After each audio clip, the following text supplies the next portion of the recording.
Hello my brothers and sisters, and welcome back to another action-packed episode of Chris the Butcher and Friends. And tonight we're back cooking. Better not say that, I'm getting in trouble again. Right, we've got a recipe for you guys tonight, and I know what you're going to say. Chris, you've done this a million times before. You must have done this dish a billion times before, without exaggerating. But yeah, I've not done it like this. It's something that's been on my mind for a while. I want to do it in a big batch, so I can put stuff in, well, you know, decent. The back's still back. I'm not picking that fucker up yet. These Tupperwares. So I'll be able to get our tea out of it, and I'm going to be able to about 4 of these. I'll bet I can fill 4 of these. Get them in the freezer. I'm navigating how I'm going to get that off the deck.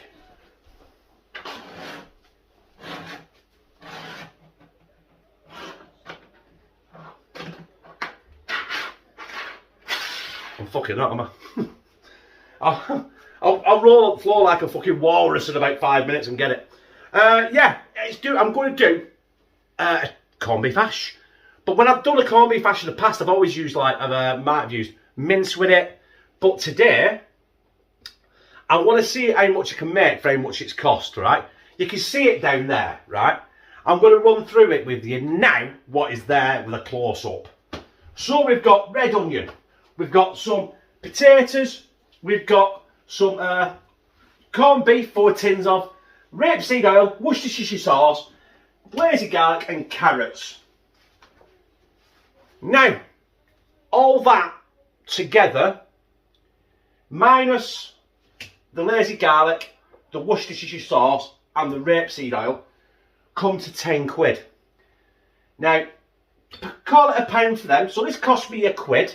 I know it cost me more than £1 for them. That was £3. That was £1.80 and that was £1.50. But I'm not going to use all that, and that'll them, and it'll go on other recipes. So we'll take £1 out for that and say this cost 11 quid. We'll see, and that'll feed me, Lou, Josh, Connor, Kieran, and it should give us 4 pots for the freezer as well, and my breakfast tomorrow morning, because I'm a fat bastard.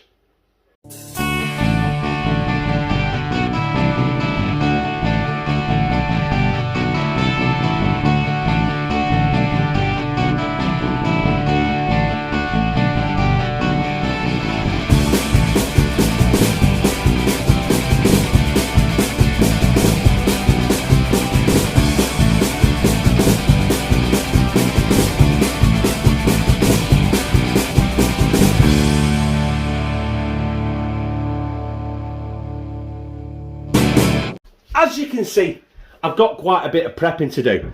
I've got the potatoes to chop, and I'm running out of time, to be honest with you, so I'm going to chop them really small. I'm going to chop the carrots really small, and the onions I'm going to chop like onions anyway, not that small. Also, I'm not going to peel the potatoes, I'm not going to peel the carrots either, because, apart from I'm going to take the ends off, yeah? I'll take the undesirables off, because this is going to be a rustic one, because the winter is drawing in, and it's been a bit cold, and we've had the heating on for 2 fucking days here, you know. I can't remember last time we had to have the heating on. Better stick a tenner on gas meter, haven't we? Put a 50p in meter, love. Yeah, so, and this, when I'm finished with this, it's going to stick to your ribs and put hairs on your chest like velvet.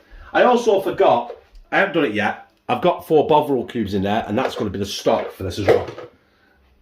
But I'm hoping the mashed potato I'm using, which you can see off camera here, and the 4 tins of corned beef I'm using are going to act as a thickening agent. So I shouldn't need any gravy granules, but I've got some Bisto if I need to just thicken it up a little bit. But I don't know if you noticed as well, I didn't mention anything about salt, because there's about much salt in that corned beef.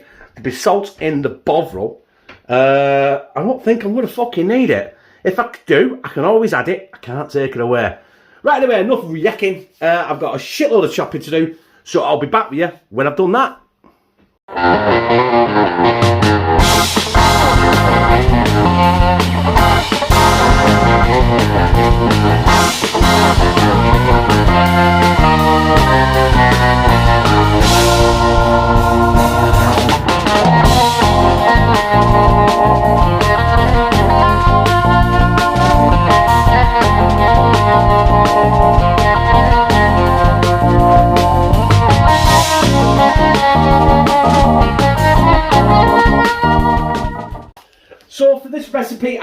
fork out the Phil 2.0, the big massive pan. And I'm just going to put a nice good glug of rapeseed oil in, because it's low in saturated fats, which is good for me. And that's all the oil that's going to go in there. But I want to get the onions fried off a little bit. When I get them soft, then I'm going to put the carrots in. I'm going to put the potatoes in, and then when I've done that, I'm going to add the lazy garlic. I'm going to add some cracked black pepper as well. But listen, I want to give these 5 minutes, 5-10 minutes to soften anyway. So yeah, I'll be back. The onions have had about 5 minutes, so we're going to go in with the carrots. You know, bastard. Give them a good stir in. Get them coated in that rapeseed oil. We'll get them hot as well. This is what I'm doing here. It's just a simple fact for me. I want to get the pan hot. I want to get the vegetables hot. So when I put the so it doesn't take as long to cook. Really, me being a lazy bastard. Because I'm going to bubble this with the lid on full power. But we'll get a couple of minutes and I'm going to get the potatoes in. And that pan's going to be up to about here. What can I talk about, pan? Bastard. I've also decided I'm going to get the black pepper in there. A good heaping of black pepper, because you want it to have the, you know, because it's a winter food, you want it to have a bit of bite to it without actually putting any chilies in or anything, or any paprika or any cayenne or anything like that. You don't want that. Especially if you've got Lewis in your house, because she won't enjoy it. But a bit of pepper will still give it that little bit of heat. I've got my lazy garlic. Yeah, I know it's lazy garlic, I can't be arsed. That's why it's called lazy garlic. It's called lazy garlic for lazy bastards. But we fucking love garlic in us. So I'm going to put, I'd say teaspoons, but with forkfuls. 2 forkfuls of lazy garlic in there. And then we're going to give that a good stir. But I don't want to burn that garlic on the bottom of the pan, because you know what I mean, you do not want burnt garlic in your tea, because you might as well just fucking bin it then. So I'm going to let that go for about a minute, and then we're going to add our potatoes and get them mixed in all that goodness as well. So off camera, I've just dropped a tiny bit of Bovril stock in the bottom of there, just to stop the garlic from burning, because you know what, that's my main fear with garlic. I know I love it, but if you burn it, you fuck it. Got a big ass pan of fucking potatoes here. I'm going to get these in without getting them all on the side. But this, the potatoes and your corned beef are hopefully going to be what make it thick and sticky. Do you know what I mean? Because you want it to be a rib sticker. And yeah, I've opened my 4 tins of corned beef. I'm just going to chop them up, and they'll be going in next, followed by about 17 gallon of Bovril, and then the lid will be going on. Still on full power. I'm just going to boil it for about an hour.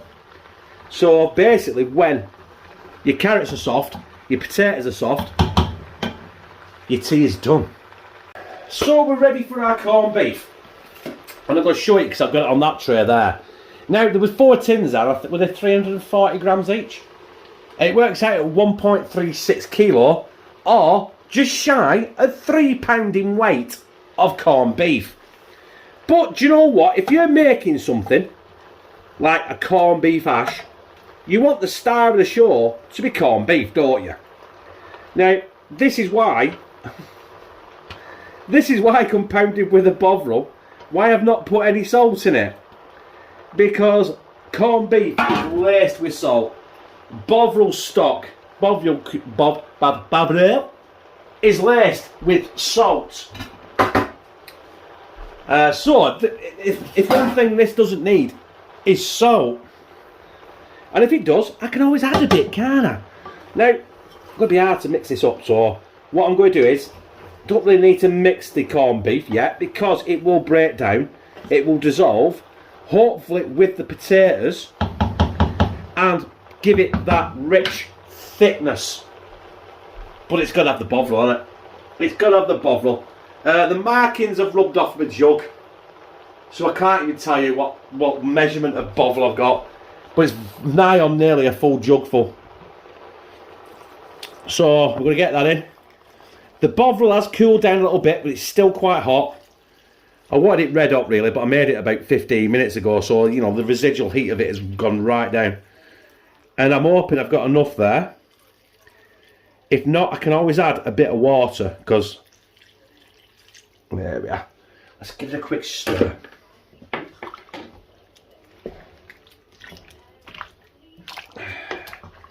What do you guys think? Do you think we should put a bit of water with that? I'm a bit unsure, you know. Do you know what?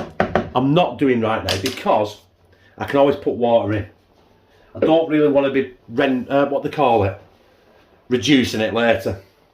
But, do you know what? I have got the proper stuff now. I was listening to you guys. You were telling me, what have you got that Morrison shit for? You need the proper Leah Perrins. I normally do. I just got that at the time because that's all they had. And I've been using it. But I bought the proper stuff today. And you don't want to be shy with this stuff. This is what makes any beef stew, any beef dish, that and Old English mustard. So we'll give that a bit of a stir in. Our Worcestershire sauce. And thankfully, really, brothers and sisters, this is virtually done. Just need to get the lid on it. So it generates that heat, keeps the steam in, and boils them potatoes and boils them carrots. We're not really too concerned about the corned beef, because that was breaking down just in the heat in the kitchen. So yeah, I will see you probably in about an hour, which will well then be 9:10 at night. What the fuck am I doing? Well, my brothers and sisters, that has been just short of an hour, about 50 minutes. And I've already turned the heat off the hob, because I had to do something. Otherwise it would have burnt, because it was bubbling. I left the pan lid on. So, you know what I mean, the heating there was intense. And if you look there, because of that, there's a tiny little bit, because I've stirred it. Oh, you can't see anyway. That is thick as anything. But some of the onion and a couple of the potatoes on the bottom of the pan stuck and kind of burnt. But it gives it that charcoal taste, doesn't it? That looks like a bit of burnt. That's just a bit of red onion. There you go, you see. Just red onion. Red onion. But look how thick that has got. The potatoes have reduced down. The starch in the potatoes have thickened that with all that 3 pound of corned beef. So no matter what spoon you have, you're going to have corned beef. And that is what corned beef hash is all about. It's minimal ingredients, minimal seasonings, just garlic, pepper, Worcestershire sauce. What else did I put in there? Nothing really. I didn't put no salt in it. I haven't tested it yet, but I'm guaranteeing you now that won't need any salt. The only thing now to do is to dish it up in a bowl and slide it down my gizzard. Although that there is pretty perfect. Do you know what? I ain't got it, but a bit of crusty bread with a good lashing of Lurpak on it to dip in. That'd be superb. I did look when I was shopping, and the only thing I could find was beetroot. I'm not a massive fan of beetroot, but I could not find red cabbage for love of money, and I could eat that like it's going out of fashion. So a good lump of red cabbage on there would have been beautiful. But you know what? I can't get it. So a bit of splash of HP will have to do. So yeah, that's it. corned beef hash, rustic, stick to your ribs, put hairs on your chest like velvet. It's done. So, time to slide it down your gizzard. Without actually burning my face off, because it is absolutely molten lava. Excuse me.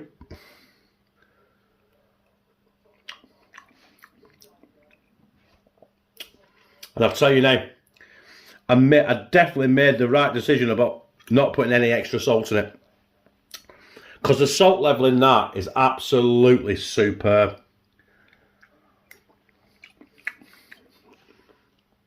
The potatoes are absolutely soft as hell. The taste of the corned beef is coming through.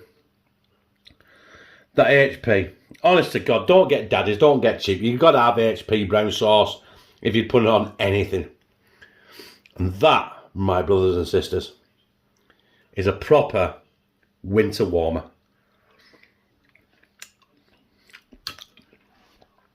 Oh my God, that HP's just transformed it. Brothers and sisters, that is my rustic, heartwarming, rib-sticking, hairs on your chest like velvet, corned beef hash with very minimal ingredients apart from £3 of corned beef. That'll probably do me cholesterol.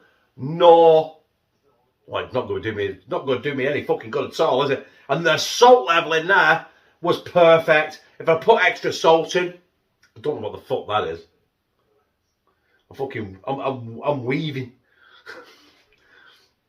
It would have been overkill, but I knew about the bother, I knew about the corned beef and the salt levels. So that was perfect.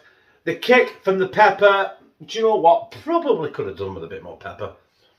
For me, anyone else they want, so basically perfect. What I'm doing. That ball, I did a taste test. Lou's ate it. Well, she's not eating it right now. She's actually bleaching her hair. Should I bleach my hair? Should I go blonde again? Fuck it. Might as well before it all disappears and just blows in wind like a fucking 1 o'clock.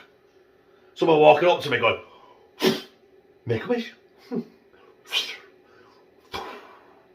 Go.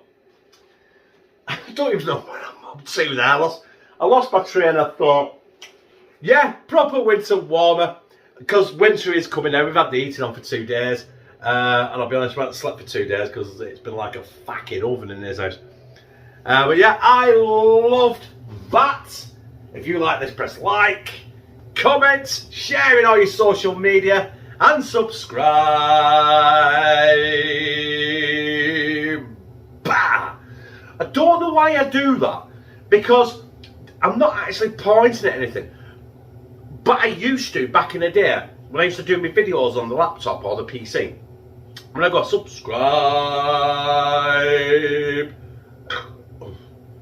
it used to be the thing on the corner of the screen where you could click it to option to subscribe to the channel with my face on it. I used to have some videos here and videos there, but I don't do that anymore, so I can't. So not that I can't be fucking arsed either. Anyway, become a family member of #TubeTubeTube. Will I fucking love you?